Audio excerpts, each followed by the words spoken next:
Hi folks, a few people have been messaging me asking me why I haven't done a video for a while. The reason being is that I suffer from nasal polyps.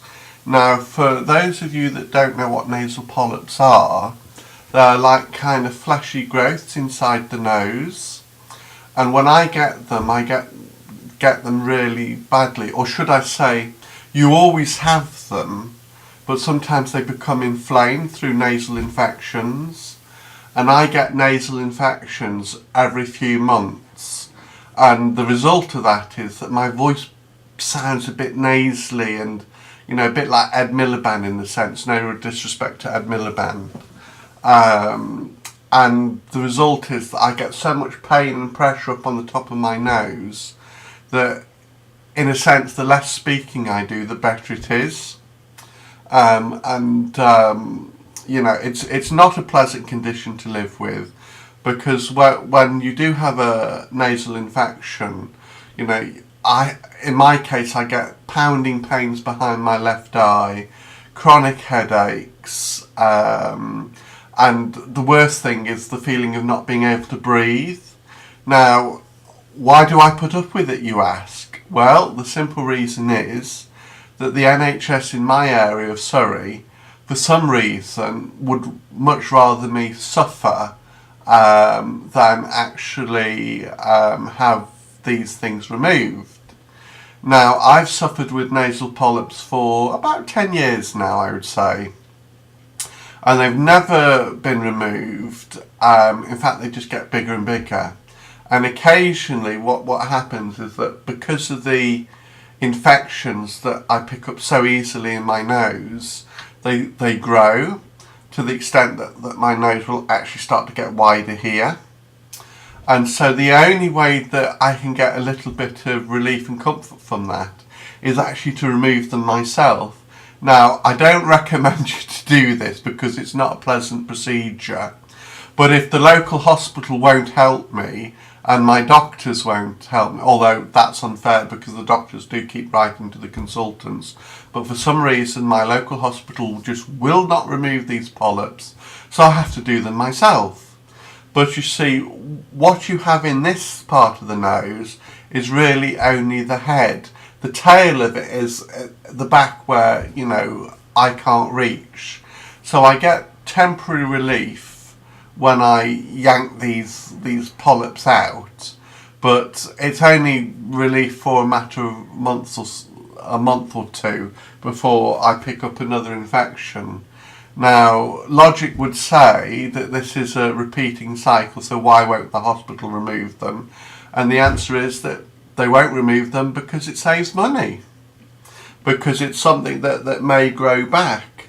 But you know what? If I had the money, I would pay for them to be removed privately myself, because just like one or 2 months or even years worth of, uninterrupted sleep would be actually a blessing. Because what happens is with nasal polyps, at night time that's when they're most active, because you're lying down. So what happens is that they kind of swell when you lie down, and that cuts off your air passage, and so you breathe through your mouth.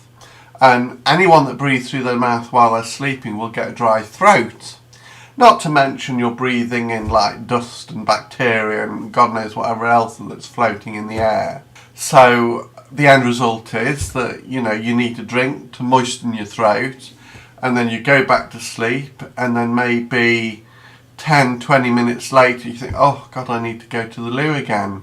So this is like a repeating cycle, night after night, year after year after year. So in actual fact, with nasal polyps, you never feel really quite refreshed or rested, and it limits your sense of smell, and it's just a general pain in the nose in all directions. So of course, when I'm at my worst, my voice goes really peculiar, and I've been on antibiotics now for the last 2-3 weeks because that's the only thing that will shift the nasal infections. But the downside with that, of course, is that because I keep getting these nasal infections every few months, I'm becoming resistant to the antibiotics, which is another reason why the hospital should remove these polyps, but they won't. Now, short of actually getting some kind of, mechanism where I can stick a implement up my nose and remove them myself from the back of the nose, I'm, stuck with it. So occasionally, when the infection's at its worst and I've got the thumping, blinding headaches and the feeling of chronic tiredness, that's why I don't do the videos, because I just don't feel in the mood for doing such things. But I'm beginning to come through the tail end of this now, and I'm hoping that for this block of infections, it's on the wane, and I should be able to resume normal function pretty shortly.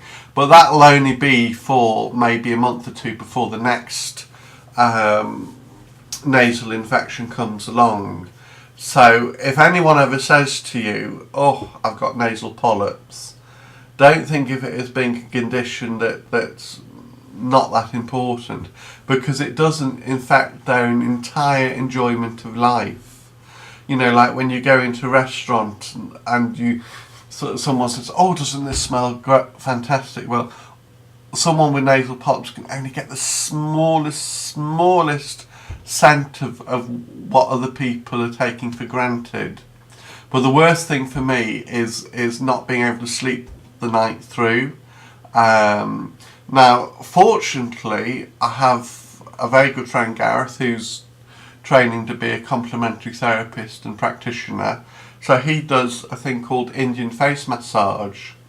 Now, for those people out there that do suffer from nasal polyps, I recommend this, because before Gareth took over and did some massage for me, I had a wonderful lady called Aletta do it, and then when she moved to Australia, another lady called Sheila. And the relief that you get from it, and for maybe 6 or 7 nights, you can actually get a decent night's sleep. So if you suffer from nasal polyps and your hospital or local GP won't do anything about them, go find yourself a complementary therapist that specialises in Indian face massage or head massage, because they'll do the face as well. And I promise you, you will have instant relief from that, especially on the first night, because when you're lying on the couch and they're working on your face and they're doing things on your nose and up here, you can actually feel when the air rushes in, because it's like being able to breathe for the first time. And trust me, it's the best sensation you could possibly have. So, apologies for my absence, but that's the reason why. Okay, take care of yourself. Bye bye.